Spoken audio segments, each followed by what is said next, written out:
Welcome to Korean True Crime with me, your host, Mimi Mizuko. In today's episode, we will talk about two eerily similar murders that occurred involving blue tape. While both of these women's murderers walk free, will their families ever find justice? Thank you to Vix Mack, Lala, Jay Colomo, Ben Jones, Ashley Rigby, William White, Sue VB Ben Bremen, Blanca Blanca, Jiwon Edwards, Selkie, Nico, Elijah Hancock, Anomanom, and Dr. Bob for their support on Patreon. Thank you for voting on today's episode topic. If you'd like to join my patrons, you'll receive ad-free early access episodes, weekly Korean true crime vocabulary hinting at the content of the next episode, exclusive access to vote on future episode topics, and the occasional bonus content. There are no tiers, so all patrons gain access to everything. If you'd like to support me with your love, find me on all social media sites at Korean True Crime. Sources are available for free on Patreon. What was that?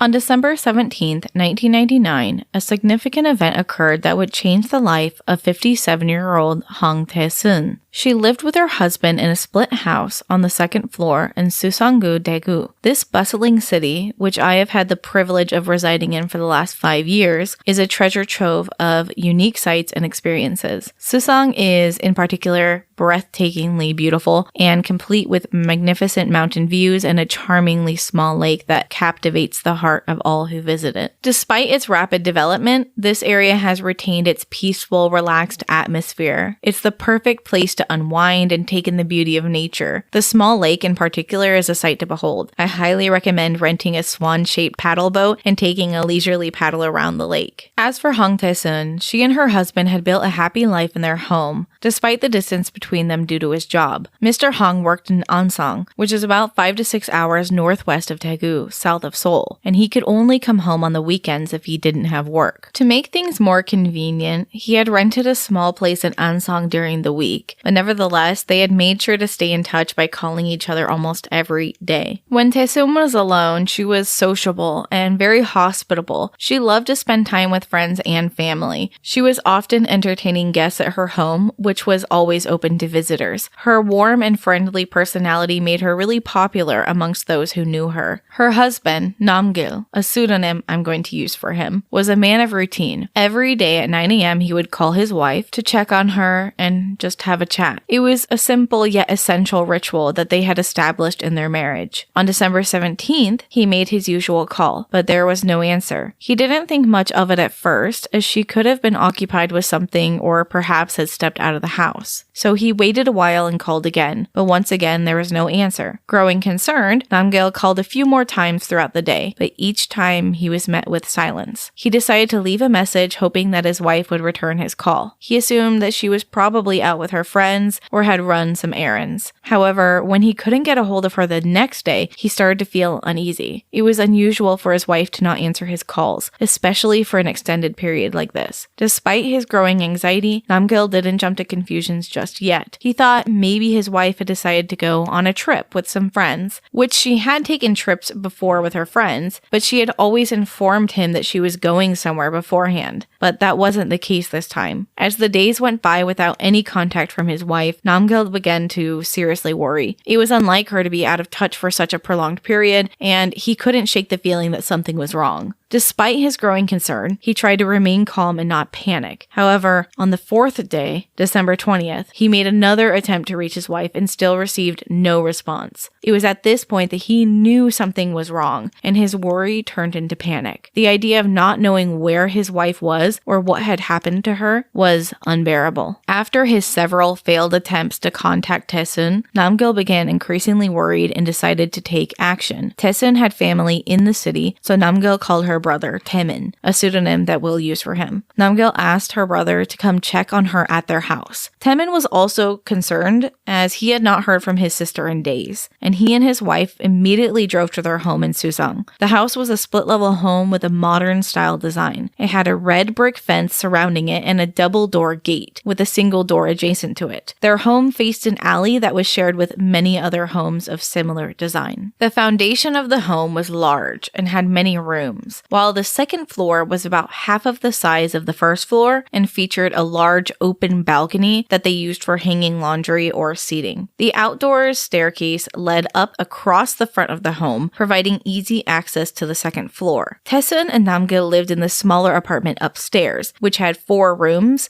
including 2 bedrooms, a living room, and a kitchen. Their daughter still had a room in the home, but she was not living with them at the time. Upon arriving at the home, Taemin and his wife rang the bell on the gate, but there was no answer. Taemin also buzzed the neighbor's bell, but nobody was home. He decided to jump over the fence and make his way up the stairs to the apartment. He knocked on the door, but there was no answer. He tried peeking into the windows and saw that the house was in a complete mess, as if the home had been robbed. He feared the worst and forced his way into the home by opening a window. As he entered the home and turned the corner into the living room, he saw a sight that he said haunted him for the rest of his life. Taemin found his sister dead. The scene was horrifying. Taesun's lifeless body was lying on her back with her arms tied above her head with electrical cables. Her legs were also bound tightly with cables at the ankle. Her head was covered by a plastic bag that had been repeatedly taped around. Under the bag, her mouth had been gagged with a glove and blue tape. Blood pooled under her head and a bloody rock was found next to her body. The brutality of the attack was evident from the blood stains under her head. The discovery of her body triggered a massive investigation known as the Daegu blue tape murder case. The specific tape used is known as chung tape, which is a tealish color and sold at stores everywhere in Korea. It's just your average duct tape, but instead of silver, which a lot of countries use, it's typically a teal blue. The city had not witnessed anything like this before, and the incident gained widespread attention. Given the ransacked state of the apartment, many began to speculate that this was the result of a robbery gone wrong, possibly by a psychopathic individual. Due to the extensive mess made in the apartment by the attacker, the police hoped to find some evidence left behind that could lead to the perpetrator's identity. However, they were unable to find any fingerprints or any clues to help them determine who was responsible for the death of Hong Tae-sun. Investigators found no evidence in the home that suggested the crime was committed accidentally, indicating that this robbery was not a robbery gone wrong. The attack involved several deliberate actions. The coincidences began at the start of the day. To begin, Tae-sun had purchased expensive life insurance from a nurse friend of hers in the days prior to the attack. Then, there was her downstairs neighbor. Her downstairs neighbor had recently moved in and was soon to be paying a large lump sum deposit on the apartment to Tae-sun, who owned the building. This kind of deposit is known as jeonse. Jeonse deposits are quite large, and after paying them, you don't pay any rent for your time at the apartment, but the landlord can invest with that money you gave them until you move out and you're given the money back. Korean people really like this style of housing, but it's quite impossible to get a loan for this unless you're married, or your parents get one for you. So most people just use 월세, which is a medium-sized deposit for a discounted rent. It's much more rare to make a small deposit and pay large rent, which is more the American style system. Tae-sun expected to receive a deposit from the new tenant for the apartment. The tenant had left early in the morning after providing her with information for utility payments, and the tenant had an alibi for the rest of the day, which excluded them from the list of suspects initially. Nonetheless, the deposit could have been a motive for the crime, as it may have been in the form of cash in an envelope or a check, which is still a very common way to pay in Korea, which, as a side note, the Korean government incentivizes the use of debit cards through tax breaks because so many Koreans take out cash, as using a debit card provides proof of tax payment. However, frequent cash withdrawals may result in tax liability if you don't provide receipts. Anyways, the perpetrator may have been searching for this cash or check to steal that deposit. Learning about Taesun's journey with her home really broke my heart. She purchased this home with her husband after taking out considerable loans. They were tired of renting apartments and wasting away their money on rent. Over the next decade, they lived frugally and paid off their debts to finally own their home outright. In 1998, the couple's debts were finally paid off, and they were able to start saving for things that they actually wanted to do. Taesun took pride in her home and was often entertaining guests and family there. Her daughter lived with them for a while, and they even remained close after her daughter started her own family, so they also visited the home often. It's particularly tragic that Taesun's life was cut short just as she was beginning to enjoy the fruits of her labor and financial responsibility. So there are possible motives for this case, but the perpetrator also made a lot of very specific choices in the attack that are suspicious. On the day that Taesun's body was found, the apartment was certainly in a disastrous mess, but 2 cups of mostly drank coffee were set into the sink. These cups were precious to Taesun, and according to her family, they were only used for very special guests. On the counters, Taesun had also taken out the ingredients to prepare kimchi, a Korean dish of fermented cabbage prepared in various different ways. A staple food in almost all Korean homes, it appeared like she was in the process of washing the cabbage with salt water before meeting the guest. It was clear that she wasn't expecting to have this guest because the process of washing the cabbage can take a long while. The process to make kimchi typically occurs in the winter time and usually involves the entire family. Taesun was preparing the cabbage for this by washing it with salt water, which is a process repeated over and over hours to prepare the cabbage for fermentation. It's likely that her family could have been invited over in the following days to help her partake in preparing the kimchi for a year's worth of eating. If you're interested in the process of making kimchi, or kimjang, I'll make a blog post about it on Patreon. But in short, cabbage and other vegetables are prepared for the fermentation process, and then different kinds of spices and ingredients are added for rich flavors. You may see large clay pots near Korean homes. These are fermentation jars as a natural way to store and ferment kimchi outdoors.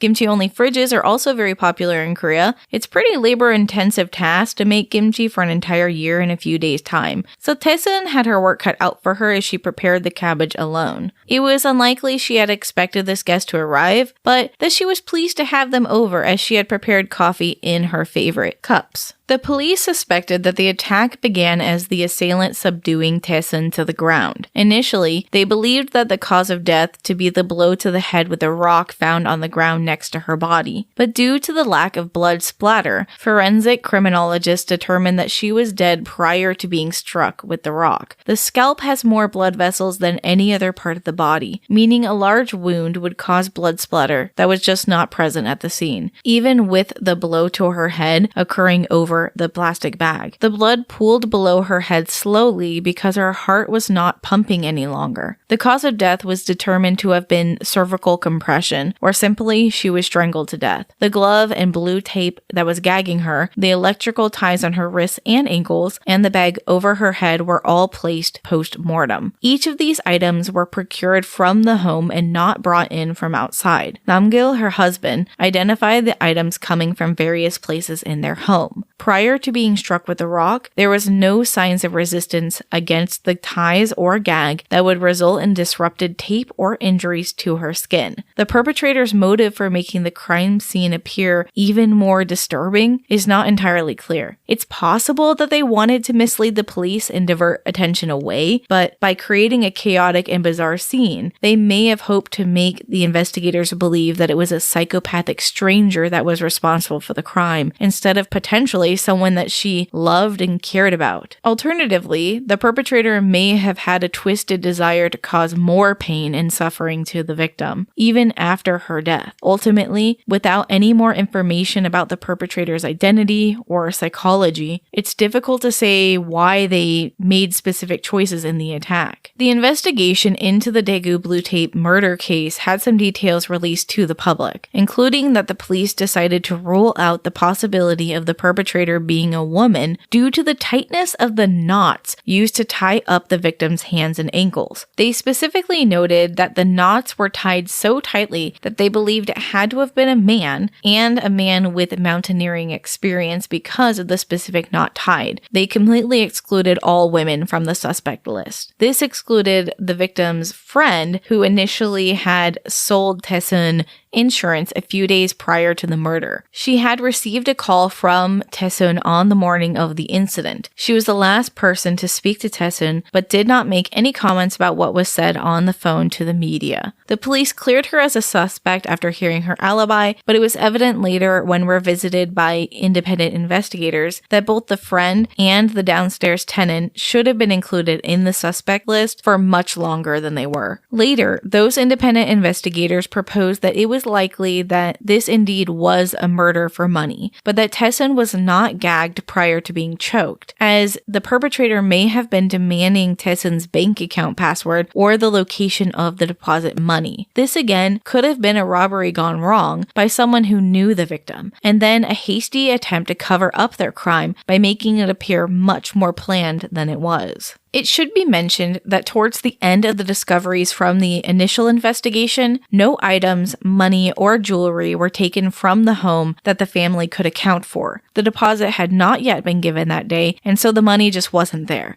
Taesun had not canceled her life insurance, and the husband was not suspected, despite being the benefactor for said insurance. He did have an alibi in Ansang for that day and the days prior. Most of the valuables in the home had been hidden in secret places in the daughter's room, as the couple kept their most expensive items tucked away, but the entire home was completely turned over. It's regrettable that the investigation had come to a close at this point. Despite this, independent investigators did examine the case later on a television series dedicated to investigative reporting, but they failed to uncover any new information. Taesun's family, specifically her daughter, would later try to find justice again for her mother 9 years later in 2008, when an eerily similar murder took place in Busan. So today's episode is indeed a double feature. On May 7th, 2008, in Seogu, Busan, a few hours south of Taesun and Daegu, a man was returning home after work at 7:25 p.m. to the house he shared with his wife. They lived on the 4th floor above a few businesses.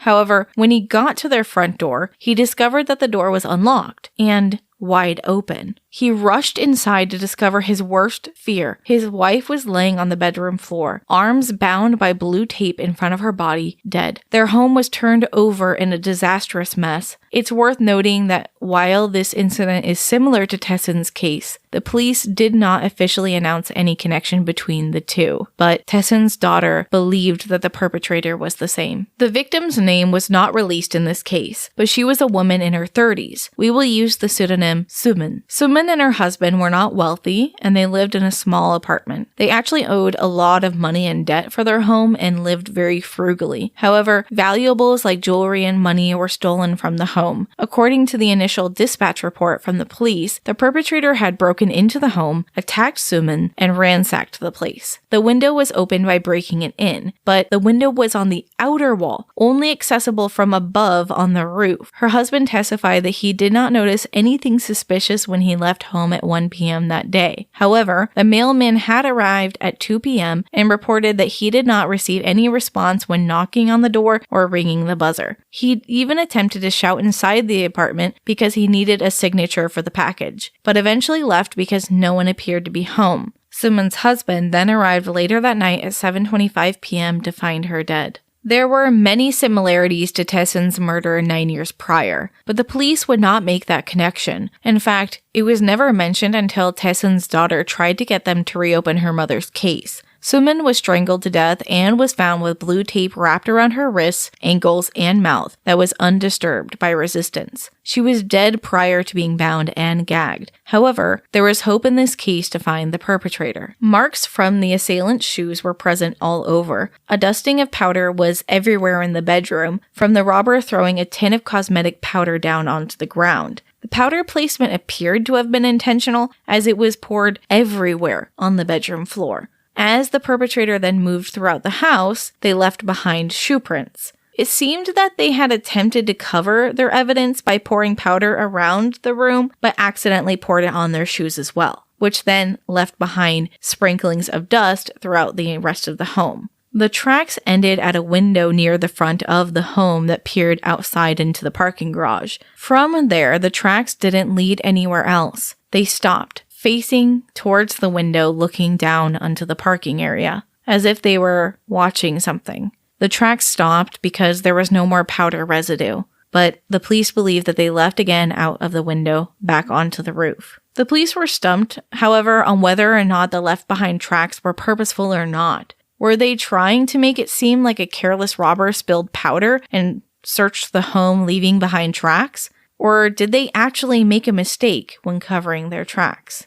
The most bizarre part of the case is that Simmons' body was still really warm when her husband came home. Not because her murder just took place hours prior, but that the perpetrator had placed a heated blanket over her body. It was already quite warm outside, so it wouldn't have made sense for Simmons to have used the blanket on her own. The blanket, turned to the highest heat, made determining the time of death much more difficult. It should be said that her husband was suspected, but he did have an alibi for the hours he was out of the home after 1 p.m., but the cause of death could have been prior to 1 p.m. The husband's shoes did not match the prints at the scene. However, again, it isn't impossible to get a pair of shoes and throw them out. The first suspects on the list were the neighbors. The couple had received multiple noise complaints because they raised puppies. The puppies that they had were kept outside on the balcony and were relatively unfriendly and barked at all hours of the night, especially when anyone passed by the house. That day, however, the puppies were silent. The neighbors protested that they did not hurt Suman and believed that the perpetrator had to be someone who frequented the house often or her husband himself, because the dogs never barked at Suman or her husband, and the dogs were silent that day. It should be noted, however, that the dogs were not harmed in the perpetrator's attack. Subsequently, the police disclosed a piece of information that increased suspicion towards the husband again. They revealed that he had taken out 3 life insurance policies on his wife, and the couple had significant debt. Due to their financial difficulties, they were unable to make payments towards their debt, and they were in danger of losing their apartment. Considering their financial troubles, the husband was the one who stood to gain the most from his wife's demise. Nevertheless, the investigation into the husband ended as soon as it began. Simmons and her husband had only been in a common law marriage and had never officially registered their relationship. As a result, the insurance payout would have gone to her immediate family instead, and the house was also in the wife's name. Consequently, the husband was evicted from the property following his wife's death. However, this did not negate the fact that the debts were also in the wife's name, and after her demise, the debt was waived, so he was off the hook for it. As a result, Simmons' family could also live without having to repay any of the debt. With no clear evidence supporting or refuting the husband's involvement in the crime, it appeared that there would be no resolution to this case. The removal of the statute of limitations for murder cases in Korea provides a renewed opportunity for justice in such cases. Though some of these cases may remain unresolved, I sincerely hope that the families of the victims have been able to find solace and closure despite the lack of justice. It's essential that we continue to seek justice for victims of violent crimes, but we must also strive to support the families of the deceased in their grief and help them in their healing process. The evidence pointed to the possibility of robbery being the motive in both cases,